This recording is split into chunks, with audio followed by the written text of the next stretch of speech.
Well, hey everybody, I want to say welcome to you to the online counseling theories class for the fall semester of 2020. My name is Glenn Killian and I am one of the professors in the Human Services program at the Lone Star Montgomery campus. Some of you I already know very well. You've been with me in other online classes or other face-to-face classes, but some of you may be brand new to me and having classes with me, and I just want to say welcome to you. And I want to say thank you for joining us for this fall online class. I know it's been a crazy time. Lots of things going on. Our world is upside down and our schedules are upside down. I know many of you probably are taking this class because it's the only way you can take it. You really normally would take it maybe on campus face-to-face, and you're kind of being forced to do it online this semester just because that's how we're doing most of our classes because of the current situation with the pandemic that we're in the middle of. But I just want to encourage you. I want to let you know that this is a great class to take, whether you take it online or whether you take it in the classroom. It's a great entry-level human services class. So what I want to do is just take a few minutes again to say welcome to you, but I also want to make a couple of classroom announcements to get us started. My hunch is many of you are probably viewing this on the first day or first week of class, and I want to make sure that we get off on the right foot, off to a good start.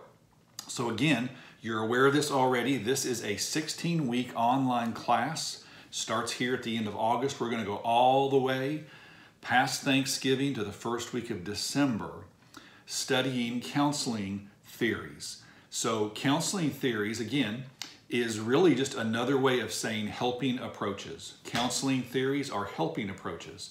And most of you, if you are in the Human Services program, you're interested at some level probably in working with other people. You maybe one day want to be a counselor or a therapist or a social worker or an advocate or direct care worker, case manager, something like that. Which means that you're going to be in a position where you're going to be working with other people and their problems on all kinds of different levels. Well, one of the things that is good for us as professionals and as students in the field of social services is we have the benefit of about 100 years or so of research and work.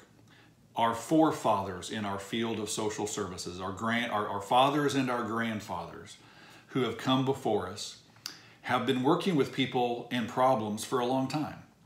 And what's happened is psychologists and psychiatrists and social workers through the years have learned different ways and different approaches that we have found can be effective in working with people and their problems. It could be a mental health problem, it could be a family issue, a relationship issue, or whatever it may be. And through the years, those professionals have documented and established those different approaches that have the potential to be effective and to work. And we call those counseling theories. So there's all these different types of approaches that we can draw from, and we do draw from in social services when it comes to working with people and their problems. There's no one set way that we work with every single person. There's a number of different opportunities and options that we have as helpers when it comes to helping people. And that's what this class is about. This class is about a number of different counseling or helping approaches that are really good for you and for me to be familiar with as professionals and students.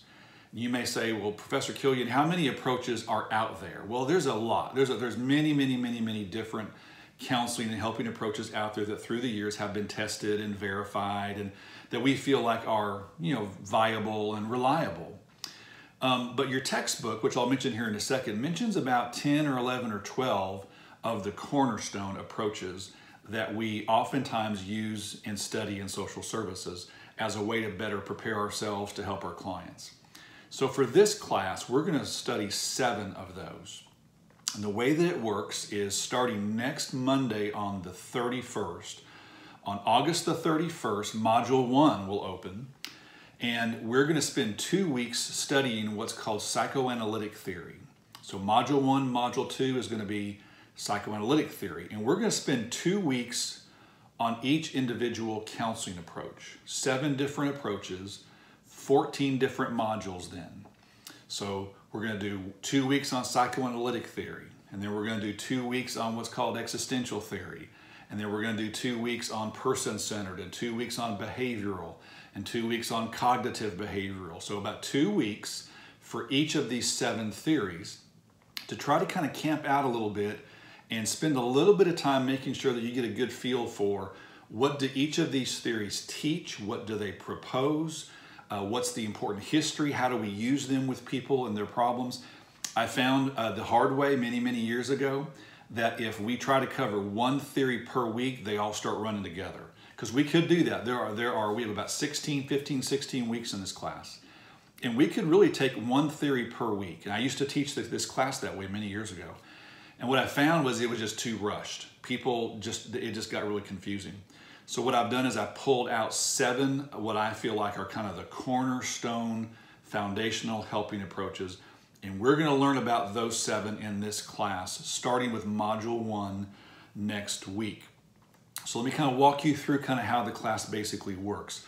For those of you who have been with me before in an online class, especially in the fall and spring semester, you know how it works. We work on a Monday to Monday format. So on Monday afternoon, I will post a new module for you. The modules have lecture notes. Sometimes they'll have PowerPoint slides. Sometimes they'll have videos like this one. Sometimes they may have web pages or YouTube videos to look at. You read through the lecture notes. There's always a discussion question that you have to respond to. Really, it's several little questions, usually 3 or 4 little discussion questions that you have to type up your responses to and post those. There's always also a homework assignment. The homework assignments are usually 10 or 11 to 15 written questions where it's my way of making sure you have read the textbook and you have read my lecture notes for that week. And you have all week to work on that work. I don't care when you log in. You can log in at any time. I post them on Monday afternoon. You have until 12 noon, middle of the day, the next Monday, to get the discussion question responded to and the homework assignment posted. So we work on a Monday to Monday format. And we also work on a noon, 12 o'clock noon is the magic time in my online classes. Some of you are familiar with that because you've been with me before. So remember this, it's noon, not midnight. There's nothing in this class that you'll take with me where anything is ever due at midnight. I have found that when things are due at midnight, it just gets confusing. And people lose, when something's due at midnight for whatever reason, people get confused on, well, is that Sunday morning or Monday night? When? What midnight? Which midnight? So in my classes, it's 12 noon, middle of the day, noon, not midnight. So everything you do for me will be due at noon. There's going to be some exams in the class. They're going to open at noon and close at noon. You're going to write a couple of little small assignments for me along the way. Those will be due on Fridays at noon, okay? So everything is due at noon. Opens at noon, closes at noon, due at noon. Noon, not midnight, so remember that. Don't forget about that. I also, too, want you to do this. I want you to go make sure that you have, if you've not already done this, go and find the class syllabus. The syllabus is our guide for the semester, of course, and it'll give you a good little overview as to kind of how the class works. And you'll see the different modules, that there are going to be 14 of these modules. They open on Monday, they close the next Monday. Gives you some information about just kind of how the class is set up and organized. It also gives you my email address, my phone number. So make sure that you're going and grabbing and looking at the class syllabus. Also, too, you are going to need the textbook for this class. Here it is. The textbook is titled Theory and Practice of Counseling and Psychotherapy by Gerald Corey. Just let me age myself a little bit. This is the textbook that I used back in the dark ages when I was in graduate school getting my master's degree in counseling. Let me tell you how old I am. That was the 1990s. I used this exact same book, an older edition. This is a newer edition. But when I was in graduate school in the 1990s, I took a class like this one, which is what you will do if you get your master's degree in social work or counseling. You'll take a theories class. And I took a theories class, and we used Corey's book back in the dark ages. It is a great book. It has been updated. It's updated every 4 or 5 years. This is now the 10th edition. So that's the book that you need. Purchase it from the bookstore. Go on Amazon. There's all kinds of online ebook options. You can rent it. You're going to need the textbook. because with every single homework assignment, I'm going to be asking you questions out of the book. Okay, so you need the book because the book is just a great supplement to what I'm teaching. If you don't read the book, all you get is me. And that may seem like a good thing, but trust me, all you get from me is my perspective. And when you have a textbook like this one, it gives you a little bit more of a different perspective or an additional perspective, which I think is really, really important. So make sure you get the textbook. Also too, here's the thing, the week of August the 24th, you're probably watching this video the first day or the first week of class. I want you to work through the opening week module. So next Monday, the 31st, module number 1 on Freud's psychoanalytic theory opens, but there's work to do this week. I want you to go through and look at the syllabus. I want you to look at some lecture notes, just 3 or 4 pages of introduction that I have posted for you. I want you to review chapters 1, 2, and 3 in the textbook. There's a lot of information in 1, 2, and 3 of the textbook. But just go through. I want you just to get a good feel. It's a great foundational way to kind of get into our class to review those 3 chapters. You'll see there's an opening module homework assignment. I've got some questions for you out of chapters 1, 2, and 3 that I want to make sure you answer from me from the book. You also have a discussion question to do this week as well too. So even though we're not starting our conversation about theories until next week with Module 1, we've got work to do this week. Your discussion question for this week, your homework assignment for this week needs to be uploaded into the Dropbox or posted on the discussion board by noon on Monday the 31st. So again, we're hitting the ground running. This is one of those classes where there's so much for us to cover. I always just hit the ground running, which we have to do this first week. So go through and look at the lecture notes. Now I want you also to just make a mental note of this. As you're reading through the lecture notes, I want you to look for, I put in there are 2 key questions that every single counseling theory help us to answer. I want you to look for those 2 key questions. No matter what theory we talk about, whether we're talking about Sigmund Freud's psychoanalytic theory, or Albert Ellis's cognitive behavior theory, or Skinner's behavior theory, or we're talking about Carl Rogers in person-centered theory. Doesn't matter what theory we talk about. Every single theory helps us, part of its function is it helps us as helpers to answer 2 key questions. I've got those 2 key questions in the lecture notes. Be looking for those. Actually, I asked you, that's one of your homework assignment questions as well too. What are those 2 key questions?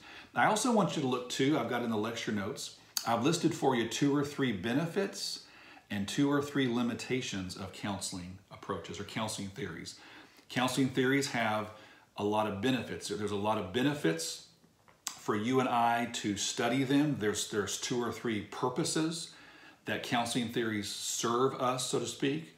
But also too, counseling approaches like the ones we're going to talk about have some limitations. They cannot answer all of our questions.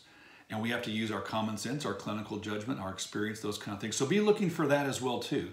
The benefits or purposes and also the limitations in the lecture notes as well too. So that gets you started for this first week, opening week module. Work on that this week. Next Monday, the 31st, we're going to kind of hit the ground looking at our first helping approach, Freud's psychoanalytic theory, modules 1 and 2. We're going to spend 2 weeks on Freud's psychoanalytic theory, and I'll post another video for you next week for you to look at. A little intro video on Freud. We'll talk a little bit more about that, but be looking for that next week. But this week, work through, get familiar with the classroom again. I've mentioned it now 2 or 3 times. Go find the class syllabus. Make sure you're familiar with that. Email me, call me if you need anything. Welcome to class. Again, for those of you who I've never had in class before, it's great to meet you. For those of you who are returning, it's great to see you, so to speak, again. And I hope you're looking forward to having a great semester in this great class. Talk to you soon. Bye-bye.